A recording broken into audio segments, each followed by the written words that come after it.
Bonjour à tous et bienvenue dans My Téléfoot, l'after. Vous voyez Nabil, le ton est un peu plus détendu. Et Bichente est plus détendu dans My Téléfoot. Non, c'est Merci pas vrai. d'être resté. Absolument pas. Ah bon, Pareil, ça change pas. Pour moi. Et voilà. Et on accueille Thomas Mekish pour My Téléfoot l'after. Salut Thomas.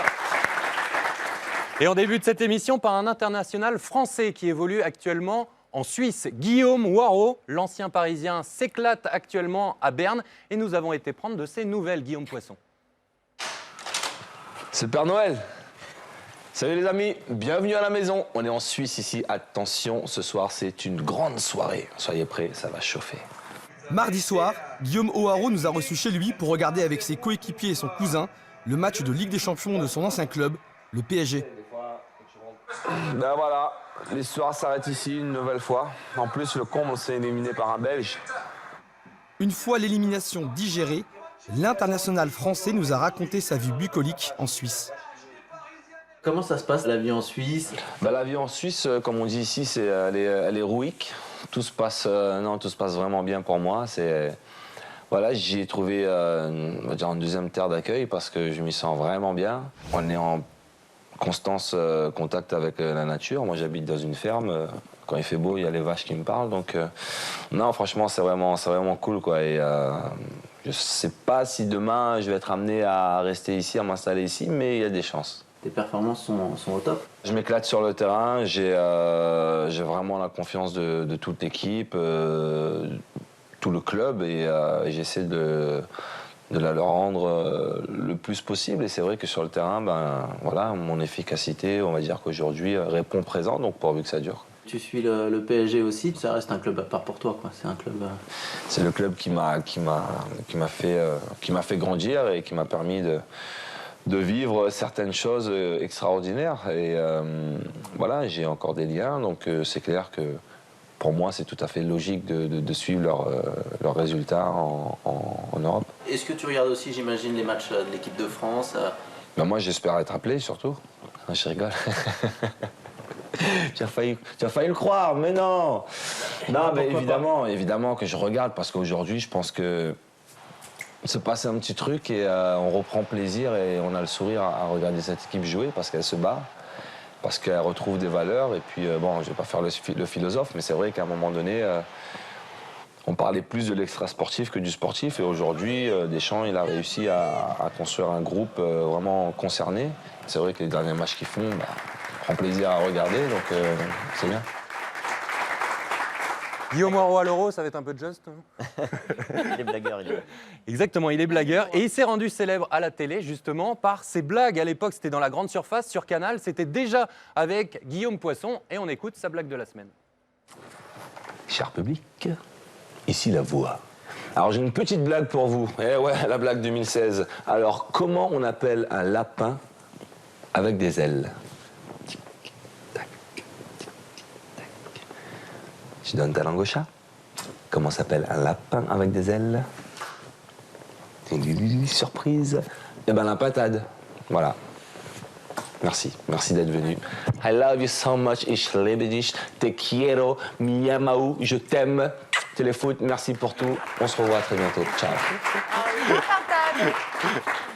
Un grand merci à Guillaume Waro, même si sa blague n'était pas la meilleure qu'on ait entendue, la pintade. Mais bon. Charlotte, vous avez une petite blague? Oui, j'ai une blague, je suis la seule à la faire parce que les garçons ils veulent pas le faire, donc je vais vous la faire. Que fait un moineau qui pèse 452 kilos? Un moineau qui pèse 452 kilos. Il fait cui cui. Bon, ok. Merci Charlotte. La seule à te deviner. Si, il faut applaudir, bien sûr. C'est bien parce qu'un chauffeur de salle qu'on J'ai bien applaudit. dit de ne pas raconter la vie. Elle est aussi bien qu'un La lapin seule à avec des deviner, ailes, la franchement. pintade. Bras dans le feu. Hein. Allez, Euro J-54, on va retrouver notre quiz de l'Euro. Quelle sera la surprise? La star, le meilleur buteur cette semaine, c'est Kingsley Coman qui répond aux questions, Il répond quoi aux questions de Julien Ménard. Quelle équipe sera la surprise de l'Euro? Surprise. En Belgique. Qui sera le meilleur joueur? Paul. Il a des qualités extraordinaires. Aujourd'hui, dans mon équipe, je suis avec des joueurs qui font partie des meilleurs milieux de terrain. Et j'étais avec Paul et je vois ce qu'il fait. Et je sais que s'il est dans une équipe où il peut bien se sentir et bien jouer avec tout, et parler toute sa palette et toutes ses qualités, il peut faire un Euro incroyable. Qui sera le meilleur buteur? Müller. Qui sera le meilleur passeur? Antoine. Antoine Griezmann. Jusqu'où iront les Bleus? Ça, je préfère pas parler. Si vous gagnez l'Euro, que promettez-vous de faire? Une séance dédicace sur les Champs-Élysées de 8h à 18h. C'est lancé là. Hein. On va avoir des grands poignets, ça va être Exactement. 8h à 18h. Il faudra avoir le poignet costaud. En parlant des Bleus, je vous conseille ce livre d'un supporter de l'équipe de France. Ça s'appelle Cousu de fil blanc. Et regardez si vous êtes... De fil bleu, ouais, plutôt. Et si vous êtes plutôt Célessao, regardez cette bande dessinée sur le roi Pelé, l'homme et la légende. Et pour revenir sur le bouquin, c'est un supporter qui a acheté le maillot de David Trezeguet de la finale de la Coupe du Monde 98. Ah ouais. Il l'a acheté plus de 7 000 €. Non. Et il a été détruit par la douane. C'est assez ballot. Et il raconte cette histoire assez particulière de ce maillot de David Trezeguet. Voilà, ça vous intéresse? Petite lecture Oui. pour les vacances. Merci. ceux qui y sont encore. Petit cadeau. On en a parlé dans Téléfoot. Nabil, vous luttez pour une place à l'Euro, entre autres, avec Hatem Ben Arfa. Eh bien, le Niçois vous adresse ce petit message. Regardez. Nabil, aujourd'hui, il nous a montré que malgré le temps qu'il a passé avec cette blessure, sur quelques prises de balles, quelques enchaînements, on sent qu'il n'a rien perdu et je suis vraiment content pour lui qu'il revienne à tel niveau. On est content d'avoir un joueur comme ça dans notre championnat, donc félicitations à lui. Nabil, il y a une admiration mutuelle entre dribbleurs. Ouais, c'est un joueur que j'apprécie beaucoup. En tant qu'homme et que joueur, je le connais un petit peu. Et comme je veux lui renvoyer l'ascenseur, c'est un immense plaisir d'avoir un joueur comme ça dans notre championnat. Qu'est-ce que vous lui piqueriez dans son jeu? Vous pouvez dire rien. Il a tout Non, déjà. mais voilà, c'est vrai. Même si j'ai un peu les miens aussi. C'est drôle. Il y a des rumeurs qu'il envoie à Lyon. Vous aimeriez bien jouer avec lui en club? Ouais, j'aimerais bien.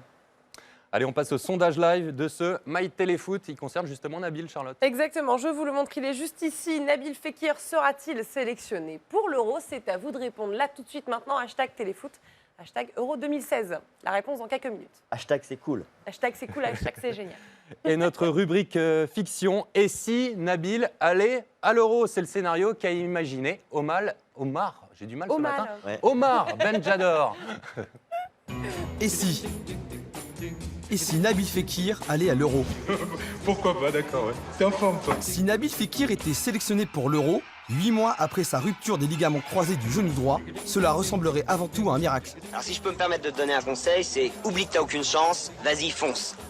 On sait jamais, sur un malentendu ça peut marcher. L'attaquant lyonnais pourrait tout d'abord remercier le staff médical de son club, avec qui il a effectué l'ensemble de sa rééducation. En revanche, son ancien partenaire Yoann Gourcuff, qui a passé plus de 600 jours à l'infirmerie en 4 saisons, se demanderait finalement si l'OL ne s'est pas moqué de lui. Alors, Fekir prendrait la place de Mathieu Valbuena, son coéquipier chez les Gones, qui ne pourrait pas retenir ses larmes. Je m'étais promis pas pleurer. Nabil Fekir pourrait également remercier Hubert Fournier, qui l'a fait débuter en Ligue 1 et qui n'a jamais douté de sa capacité à s'intégrer chez les Bleus. Avant de prétendre à apporter quelque chose à cette équipe. Ah, sacré Hubert. Toujours le mot pour rire. Si Didier Deschamps appelle Nabil Fekir pour disputer l'Euro, que le Lyonnais se rassure, même si Antoine Griezmann a récupéré son numéro 7 chez les Bleus, depuis mercredi, le numéro 10 est libre.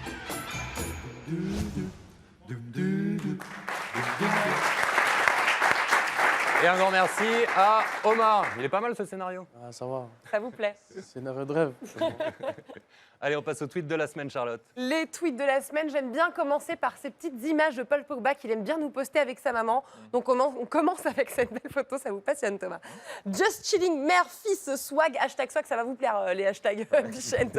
Hashtag be the difference, de rôle comme à Mama, voilà, avec le hashtag swag et sa mère au volant. Je trouve ça très drôle. On a également une image d'Iniesta en larmes dans le bus après l'élimination du Barça en Champions League. Regardez, il essuie ses larmes dans le bus. Je suis désolée pour Andrés Iniesta de montrer sa faiblesse dans le bus, mais j'étais obligée de le passer. Et puis on a aussi un croisons-les. Regardez, vous allez reconnaître. C'est pas une faiblesse, hein, pleurer. Bah oui, mais c'est vrai, on peut le comprendre en même temps. Regardez le croisons-les, c'est Noël Le Graët et Didier Deschamps qui ont été mélangés pour la décision de l'avenir de Benzema en bleu. Je trouve que le mélange est assez incroyable. Je suis sûre qu'il y a un mec qui ressemble à ça en vrai en plus. Et puis, on a une très belle scène de liesse qui a été postée sur Twitter. Regardez, ce sont les fans de Liverpool. C'est à Liverpool, entre Liverpool et les fans de Dortmund, qui chantent ensemble dans les rues de Liverpool. C'est merveilleux. C'est merveilleux, c'est extraordinaire cette image, j'adore. Je voulais également. Les supporters du Paris Saint-Germain avec ceux de Marseille faire ça. Ouais, on aimerait bien voir ça. On a du mal à Je vous l'imaginer. montrerai les images. Et puis j'ai un croisons-les aussi, regardez. C'est mieux encore. Entre Margarita et Vincent Labrie. On dirait une poupée, Margarita. Regardez avec ses... C'est extraordinaire. Et là, je voulais vous montrer ma fille. Ce n'est pas ma fille, mais ça pourrait l'être. C'est une petite du club Alcorcón. Et regardez, Alcorcón, pardon. Et en fait, elle entraîne tous les supporters à chanter. Elle est sublime, cette gamine. Ça pourrait être la mienne. Voilà. Encore plus jeune qu'un des capots de l'OM que vous avez présenté l'année dernière avec Seb Bargnaud. Et les interactions, ça réagit sur les réseaux sociaux à Téléfoot? Ça réagit sur la hashtag Bichente. Hashtag Lassana Diarra, c'est le seul joueur qui peut quitter l'OM pour aller au Paris Saint-Germain sans polémique. Alors apparemment, c'est Ruby Dispo qui décide lui-même sans polémique. Ouais, ça, on verra. Lassana Diarra est une valeur sûre en équipe de France. C'est l'un des meilleurs milieux défensifs d'Europe.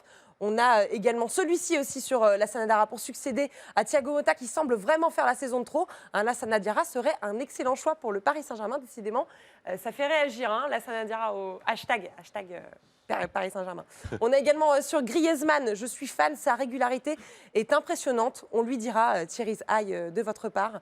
Et puis Simeone a fait de Griezmann un crack mondial. Il est capable de débloquer un match à lui tout seul. Hashtag Téléfoot. Et j'en ai un dernier pour vous, Nabil. J'aime ce joueur, posé et sérieux, un talent pur, de la graine de très grande. Dis donc, vous êtes fait brosser ce matin dans l'émission. T'es content d'être venu. Je regrette pas. Pour l'année, là. Je regrette pas. Et puis Cristiano Ronaldo fait des émules dans le monde amateur. Oui, il fait des émules. Alors, il faut que je vous retrouve la photo. On va la passer, peut-être on l'a au dîner. Elle va arriver.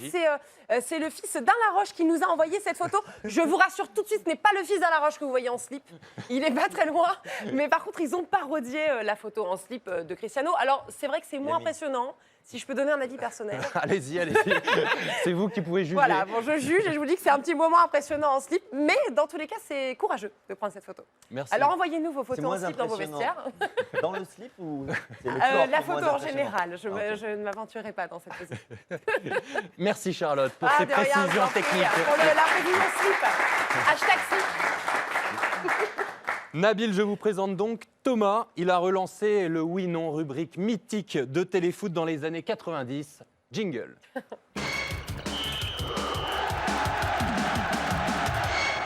Et après Hubert Fournier, donc la semaine dernière, vous allez vous occuper de Nabil Fekir. Et oui, c'est marrant que vous soyez là, Nabil, parce qu'il y avait votre ancien coach juste à votre... Vous n'avez pas le droit de vous retourner déjà, il commence à... Expliquez-lui les règles, il ne sait pas. Il m'explique pas. Donc oui, Hubert Fournier qui était à votre place la semaine dernière, donc c'est à votre tour. Donc j'ai décidé de faire un petit croisé entre vous deux. D'ailleurs, vous l'aimez bien, Hubert Fournier, vous l'aimiez bien? Et donc vous n'avez le droit de répondre que par oui ou par non. Faut expliquer les règles, Thomas. Mais c'est vous d'habitude qui le faites. Moi, je suis pas payé pour. Vous l'aimiez bien, Hubert Fournier, Nabil? Oui. Bah c'est marrant parce que lui, je lui ai posé exactement la même question. Non mais c'est vrai, sur vous la semaine dernière, et regardez ce qu'il a répondu. Non. Non, non mais si, c'est vrai, vous étiez même pas là. Vous. Quel truqueur. Bah, du coup, j'ai voulu en savoir plus sur cette relation entre vous et votre ancien coach. D'ailleurs, il vous a fait progresser en tant que joueur, Hubert Fournier, Nabil? Oui. Oui, il vous a fait progresser. Bah alors, c'est complètement dingue que vous me disiez oui, parce que moi, quand je lui ai demandé si lui, vous l'aviez fait progresser en tant qu'homme, regardez ce qu'il m'a répondu, Hubert Fournier. Non. Ça a le mérite d'être clair. Bon, je veux pas vous mettre en froid tous les deux. En même temps, je l'ai un peu cherché, j'ai commencé à lui parler du Johan Gourcuff dès qu'il arrivait, ça l'a un petit peu tendu, le Hubert Fournier. Par contre, là où on a beaucoup ri, c'est quand je lui ai demandé si vous étiez plus petit, non, si Mathieu Valbuena, si Mathieu Valbuena était beaucoup plus petit que vous, qu'est-ce qu'il a répondu, Hubert Fournier? Oui. Le derrière, c'était Franck Leboeuf. Il est vraiment beaucoup plus petit que vous, Mathieu Valbuena Ouais, vraiment. Bon, on va juste terminer sur une note de joie. Du coup, j'ai demandé à votre coach Hubert Fournier s'il avait eu l'occasion de vous faire un petit câlin avant de partir de Lyon, parce que je sais qu'il tenait à vous. Et regardez ce qu'il a répondu. Malheureusement, pas assez souvent. Voilà, il aurait aimé vous faire un petit câlin. Il vous manque aujourd'hui, Hubert Fournier, Nabil? Non, pas vraiment. On lui repassera quand il reviendra. Hubert Fournier. Merci Thomas. C'est honnête, hein. Allez, les mythos à présent, ce sont nos imitateurs Nabil. Et écoutez bien, Jean-Michel Aulas et Didier Deschamps s'adressent à vous, Bilal et Stéphane. Écoutez, aujourd'hui à l'Olympique de Marseille, c'est un véritable capharnaüm, on ne va pas se le cacher, le club a perdu son âme, je pense qu'il est temps de tirer la sonnette d'alarme et j'en ai parlé à mon ami Bernard Tapie qui a la possibilité de reprendre le club. Il m'a dit également qu'il m'introniserait président et moi, de ce fait, je ferai venir un entraîneur que j'apprécie énormément à la personne de Eric Gretz. Je pense que ça pourrait être un bon projet afin de pouvoir redonner des couleurs et redonner tout espoir de grande compétition à l'Olympique de Marseille et à ses supporters. Nous sommes très fiers du retour de Nabil Fekir, qui est intervenu avant même la première victoire de l'Olympique de Marseille au Stade Vélodrome, et ça ne peut que nous réjouir ici à l'OL. Oui, bien évidemment que je garde un œil sur Nordin Fekir. Bon, c'est un joueur qui est doté d'une grande qualité technique et d'une bonne aisance devant le but. Maintenant, bon, c'est sûr qu'il ressort de 6 mois de blessure, mais bon, je ne doute pas quant à sa capacité à revenir au plus haut niveau durant ces 2 derniers mois. Maintenant, bon, c'est à lui de me le prouver. Et bien sûr, il est potentiellement sélectionnable en équipe de France. Un grand merci au mytho. Et bien justement, le résultat de notre sondage, est-ce que nos internautes y croient? Suspense. Vous êtes 30% à penser que Nabil Fekir sera sélectionné pour l'Euro 2016. Je vous rassure également, je vous le dis Nabil, ce ne sont pas eux qui vont vous sélectionner. C'est sûr, ça c'est sûr. Hein, donc vraiment pareil, hein, ça ne veut rien dire, hein, on est d'accord. Et puis on avait posté un autre sondage hier sur le Twitter de Téléfoot. Sondage qui remportera la Ligue des Champions cette année. Et la réponse au sondage, c'est le Real Madrid qui l'emporte avec 41% de vos votes sur 1806 votants au total.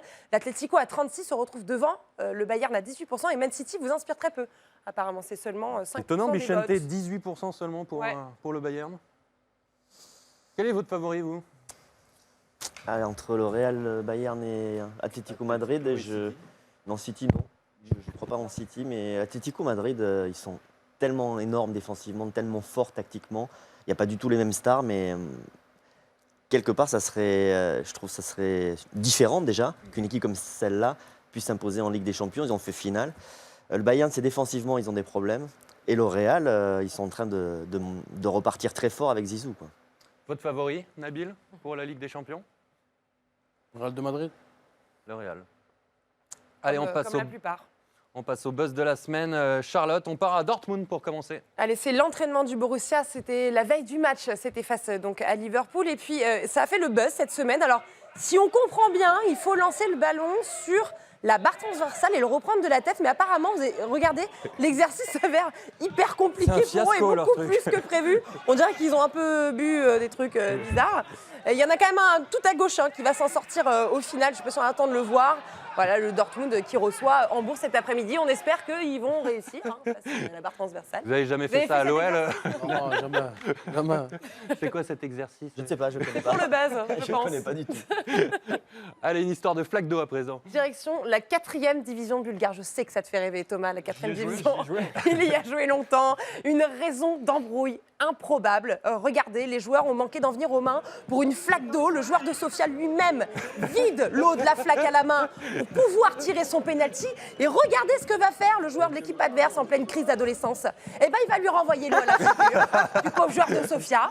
Donc du coup, les deux joueurs, ils manquent de se battre. L'arbitre, il est mort de rire. C'est le fiasco total. Merci la 4e division bulgare. Peut-être acheter les droits de la 4e une divan bulgare. Tout à Ça a l'air fait, drôle. on va y songer, ou pas. Le buzz traditionnel de la semaine concernant C'est Cristiano. La leçon de foot donnée, oui, quand on a un papa Cristiano, forcément, on en profite pour avoir des leçons de foot pour le petit Cristiano Junior qui n'a que 6 ans. Et je vous le rappelle, il y a 3 tentatives pour faire rentrer le ballon. C'est face à son père qui se trouve dans les cages. Alors là, il va tirer le deuxième et forcément, bon, il va le rater, il va taper la barre.